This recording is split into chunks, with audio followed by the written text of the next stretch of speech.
Welcome back to line by line NCERT analysis of the NEET 2020 booklet code G1 Biology. So in the previous video we have solved the quest from question number 46 to 56, and in this video we will move further for biology portion and हम ये देखेंगे कि question NCERT के अंदर कहाँ से आ रहे हैं। तो 56 तक we have did in last video. Now we will start from question number 57. So the question number 57, identify the wrong statement with reference to transport of oxygen. So 57 question is from class 11th, chapter number 17, breathing and exchange of gases, and we have to find the wrong statement. So for this we will move on to page number 274, and we have seen that once we read transport of oxygen. So hemoglobin is a red colored iron containing pigment present in the RBC. So oxygen can bind with hemoglobin in a reversible manner to form oxyhemoglobin. Each hemoglobin molecule can carry a maximum of 4 molecules of O2. So the conditions and is highly useful in studying the effect of factors like PCO2, partial pressure of carbon dioxide, H plus concentration, etc. on binding of oxygen with hemoglobin. So now put your attention in the alveoli where there is high pressure of oxygen, high partial pressure of oxygen, low partial pressure of carbon dioxide and lesser H positive concentration. मतलब H positive की concentration कम रहनी चाहिए. If we look at the options, partial pressure of CO2 can interfere with the oxygen binding with hemoglobin. ये statement correct है. Higher H positive concentration, एक बार और देख लो. Here they have written higher H positive concentration in alveoli favors the formation of oxyhemoglobin. लेकिन ये हमारी line क्या कह रही है? Lesser H positive concentration. तो ये स्टेटमेंट हमारा हो जाएगा wrong. So question number 57, the answer will be this second, and this third and fourth is again correct if we read previous statement. Now move on to the next question. Identify the correct statement with regard to G1 phase of interphase.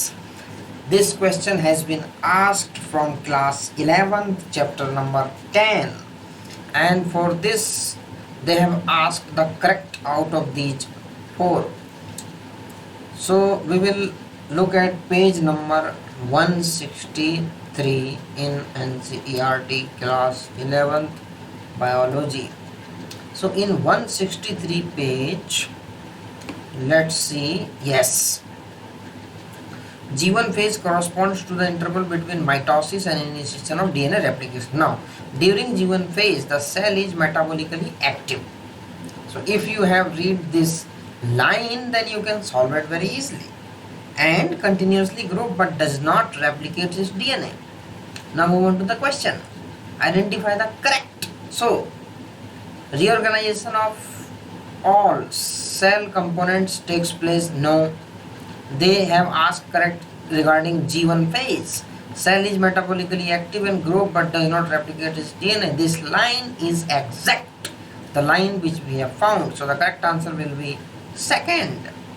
So for question number 58, the correct answer will be second. Now third and fourth, nuclear division takes place. Nuclear division takes place in mitosis phase. DNA synthesis or replication takes place in S phase. So the correct answer will be option number 2.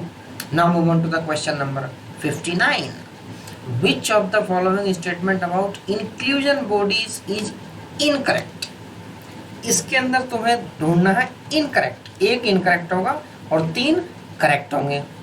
Question number 59, तो ये आया है तुम्हारा class 11th page, chapter number 8। Now we will move on to page number 129। अब हम 129 page number पे जाएंगे और इसके अंदर देखेंगे कि ये क्वेश्चन कहाँ से पूछा गया है। और राइबोसोम्स एंड इंक्लूजन बॉडीज, ये हेडिंग देख लो 8.4.2। तो यहाँ क्लियर कट मेंशन हुआ है inclusion bodies reserve material in prokaryotic cells are stored in the cytoplasm in the form of inclusion bodies. These are not bound by any membrane system. अब ये देख लो, इसके अंदर कोई मेम्ब्रेन नहीं होगी and lie free in the cytoplasm, cytoplasm के अंदर फ्री घूमेंगे। अब आ जाओ ऑप्शन पे। ऑप्शन में पूछा क्या है, इनकरेक्ट। तो ऑप्शन देख लो, these are involve in injection of food particle, ये करेक्ट है। They lie free in the cytoplasm, ये भी करेक्ट है। These represent reserve material in cytoplasm. Question number 59, these are involved in ingestion of food particles, ingestion of food particles। इस statement को देखो, incorrect. ये ingest नहीं करेंगे, जस्ट स्टोर करेंगे। So question number 59 answer will be 1। They are not bound by any membrane, ये भी line match कर गई। They represent reserve material in cytoplasm, ये भी मैच कर गई। They lie free in the cytoplasm, एक और देख लो। These are not bound by any membrane, कोई मेम्ब्रेन नहीं होगी। And lie free in the cytoplasm, ये फ्री घूमेंगे। और ये क्या, inclusion body reserve material in prokaryotic cell. तो 3 स्टेटमेंट मिल गया। The statement number 1 will be incorrect. So पहले थोड़ा सा मिस्टेक हो गई थी, एनीवे ज़्यादा फ्लो में भी नहीं रहना चाहिए सॉल्व करते समय। So this will be the our answer, option number 1। Question number 60, तो भैया 60 क्वेश्चन में है match the following disease with the positive organism and select the correct option. अब भैया टाइफाइड, जिसने क्लास 12th पढ़ लिया उसको तो ये पता ही होना चाहिए भैया, टाइफाइड मैरी वगैरह जहाँ पढ़ते हैं हम। Typhoid will match with salmonella, ये याद कर लो 100%। Pneumonia, this will match with haemophilus filariasis wuchereria. Malaria with the plasmodium. जो इस ऑप्शन को नहीं मार पाया, डी का सेकंड, तो देख लो डी का सेकंड। अब इससे आसान क्वेश्चन हो नहीं सकता। क्वेश्चन नंबर 60, अगर आपने सिर्फ ये पढ़ लिया कि malaria is caused by Plasmodium, D का सेकंड। क्वेश्चन नंबर 60 का हो जाएगा भैया तुम्हारा option number 1 is the correct. अब देख लो टाइफाइड हमें कहाँ मिलेगा, कौन से पेज पे मिलेगा। पेज नंबर 146 पे टाइफाइड मेंशन है, ये देख लो। अभी मैं टाइप कर देता हूँ 146। ये देख लो भैया, it could be defined state of complete physical mental, नीचे आ जाओ टाइफाइड मिल जाएगा। लो भैया टाइफाइड आने वाला आपका कॉमन डिजीज इन ह्यूमन के अंदर। तो pathogens have to adapt salmonella typhi is a pathogenic bacteria which causes typhoid, मिल गया। अब आ जाओ ऑप्शन नंबर 2। ऑप्शन नंबर 2 में क्या दिया हुआ है भैया, निमोनिया। निमोनिया में आ जाओ 147 पेज पे। 146 है, 147 इसके अगले पेज पे आ जाओ। लो भैया निमोनिया। सो निमोनिया देख लो, streptococcus pneumoniae and haemophilus influenzae. तो आपका ये मिल गया 147 पे। अगला ऑप्शन देख लो फिलारियसिस। तो फिलारियसिस है पेज नंबर 149 पे। फिलारियसिस इज ऑन 149। अब ये देख लो, ये देखो भैया फिलारियसिस का बुचेरेरिया, बेनक्रॉफ्टी और मलाई। तो ये हो गया फिलारियसिस। तो ये देख लो 60 का डी ऑप्शन देखेंगे हम। Option number D malaria is caused by Plasmodium, page number 147 पे ही ये तुम्हारा दिया हुआ है। एक बार फिर से आ जाओ 147 पे। अब हम इसमें नीचे की तरफ आएंगे और देखेंगे मलेरिया कहाँ से है। कॉज्ड बाय प्रोटोजोन्स 2, देख लो भैया मलेरिया प्लाज्मोडियम, मलेरिया प्लाज्मोडियम मिल गया। क्वेश्चन नंबर 60 का भी answer number 1। Now come to question number 61. Meiotic division of the secondary oocyte is completed. अब ये जो क्वेश्चन है भैया, ये secondary oocyte is this precursor of your sperms, human sperm, उसका सेकेंडरी oocyte का meiotic डिवीजन कब कंप्लीट होगा. So this line is clearly written in the NCERT chapter number 3 human reproduction of class 12th biology on page number 52. NCERT की line by line, page bye page होनी चाहिए. Second polar body, this induces the completion of the meiotic division of the secondary oocyte. एक बार और आ जाओ भैया option में, ये check कर लेते हैं पेज नंबर कौन सा है.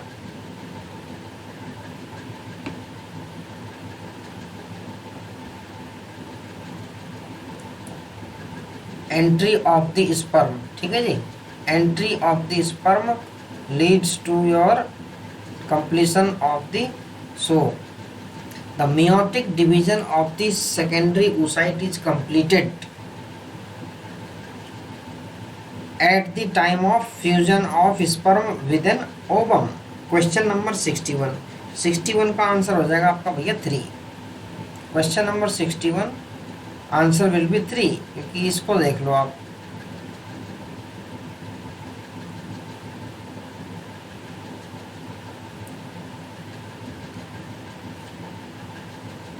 इसमें क्लियरली मेंशन है कि the secretion of the acrosperm help in the sperm enter into the cytoplasm of the ovum through the zona pellucida and the plasma membrane.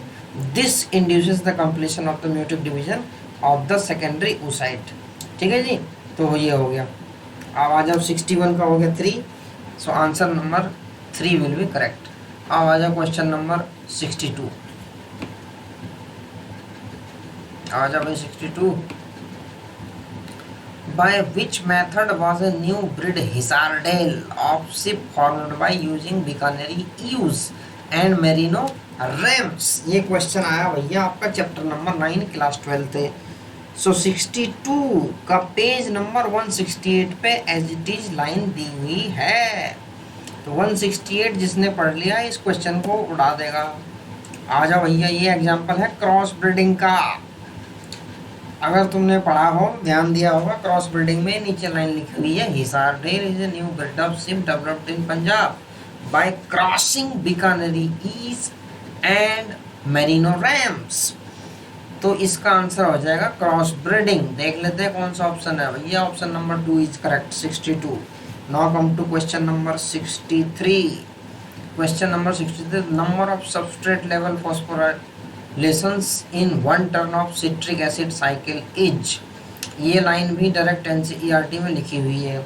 तो ये आया है तुम्हारा सिट्रिक एसिड साइकिल वाले पेज पे से. क्वेश्चन नंबर 63 232 नंबर पे चले जाओ क्लास 11th में. क्लास 11th में 232, उसमें देख लो. During the conversion of succinyl CoA to succinate acid complete monolith, this is a substrate level phosphorylation. तो क्वेश्चन नंबर 63 to 32 पेज पे तो एक ही जगह है, ये है जी, एक ही जगह है. तो question number 63 the answer will be 1. एक ही जगह है भैया. तो number of substrate level phosphorylation, तो इसी स्टेप पे सिर्फ सबस्ट्रेट लेवल फॉस्फोराइलेशन है सिट्रिक एसिड साइकिल के अंदर. तो आवर आंसर विल बी 1. 63 एक बार और देख लो. 63 और कहीं दिया हुआ नहीं है.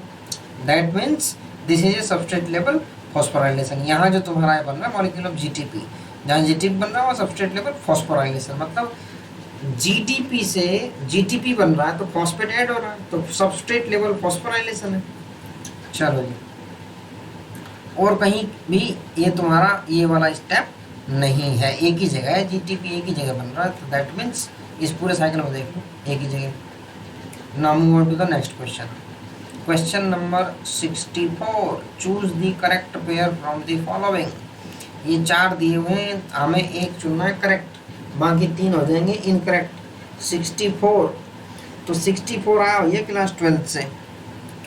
पॉलीमरेजेस, पॉलीमरेज का काम किया भैया DNA को या RNA को जो भी है ऐड करना. एक के बाद एक न्यूक्लियोटाइड को ऐड करना। Nucleases can be divided into endo and exo and they both cleave DNA. Exonuclease, ठीक है, ये तुम्हारे कट कहाँ करते हैं, पेरिफेरी पे। एंडो कहाँ करते हैं, एग्जैक्ट। तो make an exonuclease make cut at specific position with in DNA, नहीं भैया, एक्सोन्यूक्लियस हमेशा डीएनए सीक्वेंस की पेरिफेरी पे काटेंगे। तो करेक्ट पूछा। Polymerase break DNA into fragment, polymerase का काम ये भी नहीं है। Nucleases separate the two strand of DNA, nucleases का काम भी ये नहीं है। क्वेश्चन नंबर 64, इसका करेक्ट आंसर है लाइगेजेस। तो ये भी सिंपल क्वेश्चन है। अब हम देख लेते हैं पेज नंबर 106, क्लास 12 का पेज नंबर 106 पे देख लेते हैं क्या दिया हुआ है। 106, तो 106 पे भैया यहाँ क्लियरली मेंशन होगा डीएनए पॉलीमरेज का। DNA polymerase sensitive DNA tablet to catalyse the polymerisation of deoxynucleotides. अब आ जाओ पेज नंबर 196 पे, तो डीएनए पॉलीमरेज का तुम्हें मिल गया। 196, अब ये देख लो, restriction enzymes belong to a larger class of enzyme called nucleases, ठीक है जी। These are of two kinds, exo and endo. Exonuclease remove nucleotide from the ends of the DNA, whereas endonucleus may cut at specific position within the DNA। मतलब एक DNA के ends पे अगर होंगे, cut लगेंगे तो वो एक्सोन्यूक्लियस लगाएगा, और अगर with in the DNA at specific position तो वो तुम्हारा कौन सा लगाएगा, एंडोन्यूक्लियस। अब आ जाओ ऑप्शंस पे, ऑप्शंस में देख लो, तो इस हिसाब से ligases is the correct answer. एक बार और पेज नंबर 106 पे नीचे की तरफ देख लेते हैं, क्या पता उसका दिया हुआ हो लाइगेजेस का। पॉलीमरेज का देख लिया हमने, लाइगेजेस का भी देख ही लेते हैं। Let's see the function of DNA ligase। Yes, they have given the discontinuously synthesized fragments are later joined by enzyme DNA ligase। तो सारा एनसीईआरटी का है। Now move on to the question number 165। So this is the 165, the infectious stage of plasmodium that enters the human body is। तो भैया 160 question number 65, ये page number 148 पे चले जाओ, एनसीईआरटी के आंसर तुम्हें मिल जाएगा। स्पोरोजोइट होता है डायरेक्ट देखते ही। तो when the mosquito bites another human, sporozoites injected with the bite, clearly mention है, क्लियरली। तो स्पोरोजोइट को ही ये देख रहे हो, ये स्पोरोजोइट है। तो तुम्हें मिल गया इस डायग्राम से answer, diagram based simple question. Now move on to the question number 66, इसका आंसर हो जाएगा 166। Which of the following is not an attribute of a population? कौन सा पॉपुलेशन का एट्रीब्यूट नहीं है? तो क्वेश्चन नंबर 66 ये आया भैया 12th से, पेज नंबर 227 228 पे मेंशन्ड है। हम एक बार देख लेते हैं, उसके बाद मैं एक्सप्लेन करता हूँ। पहले आ जाओ 227 पे, 227 ये आ गए भैया। अब पॉपुलेशन एट्रीब्यूट्स को थोड़ा हम समझते हैं। ए population has a certain attributes whereas an individual organism does not। an individual may have birth and death, एक इंडिविजुअल की बर्थ और death, but A population has birth rates and death rates. तो जहाँ भी ये रेट की बात आएगी, जहाँ भी कोई parameter as a whole over a community और for a group of population, then we call that parameter as attributes। तो another attribute characteristic of a population is sex ratio। तो अब नीचे आ जाते हैं थोड़ा सा, ये तो पता लग गया व्हाट इज पॉपुलेशन एट्रीब्यूट्स। थोड़ा सा और आ जाओ नीचे, देखो क्या दिया हुआ है।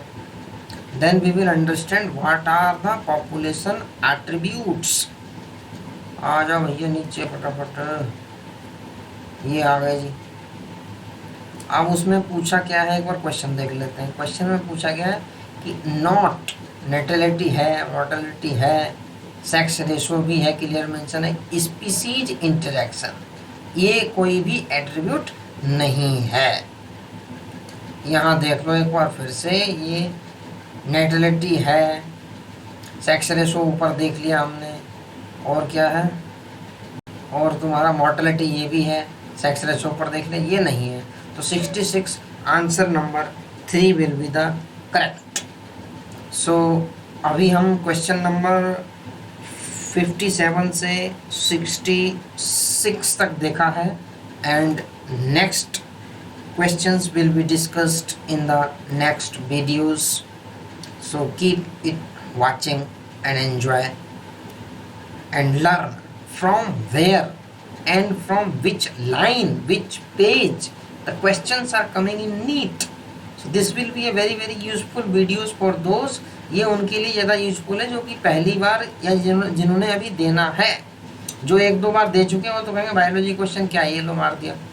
बट जो पहली बार देंगे या जिन्होंने एक बार दिया है थोड़ा सा कम पढ़ के, उनके लिए ज़्यादा यूजफुल है कि NCERT बायोलॉजी की कैसे पढ़नी है और किस तरीके से क्वेश्चंस को सॉल्व करना है और पढ़ते वक्त किन किन लाइनों पे ज़्यादा फोकस देना है। So thank you.